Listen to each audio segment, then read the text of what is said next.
আমি সজীব ওয়াজেদ জয় বলছি। আপনারা জানেন, আপনারা নিজের চোখে দেখতে পেরেছেন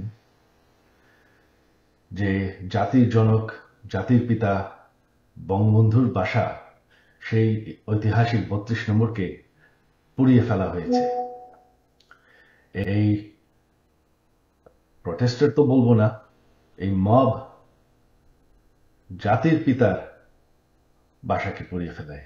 সেই বাসা যেখানে বঙ্গবন্ধুকে হত্যা করা হয়, বঙ্গবন্ধুর আমার পুরা পরিবারকে হত্যা করা হয়, যেই বাসা ৭৫-এর খুনিরাও ধ্বংস করার সাহস পায়নি, যেই বাসা এখন এতদিন ওনার মিউজিয়াম ছিল, সেই বাসাকে তারা পুড়িয়ে ফেলেছে।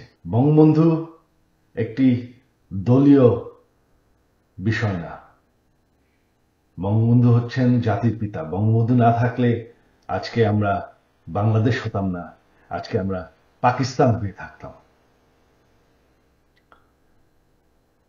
আপনারা জানেন সামনে 15ই আগস্ট, সেই কালো রাত, যেই রাত্রে বঙ্গবন্ধু এবং আমার পরিবারকে হত্যা করা হয়। আমার আহ্বান বাঙালি জাতির কাছে যে আপনারা যদি স্বাধীনতার চেতনায় বিশ্বাস করেন, আপনারা যদি বাংলাদেশকে ভালোবাসেন, আর এই যে বাংলাদেশে বাস করছেন, এটাকে মেনে নেন যে বঙ্গবন্ধু আপনাদেরকে স্বাধীনতা দিয়েছে, আমাদেরকে স্বাধীনতা দিয়েছে।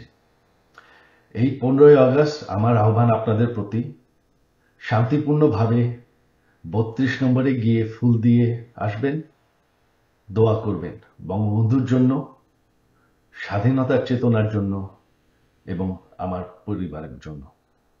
এই হলো আমার আহ্বান আপনাদের প্রতি।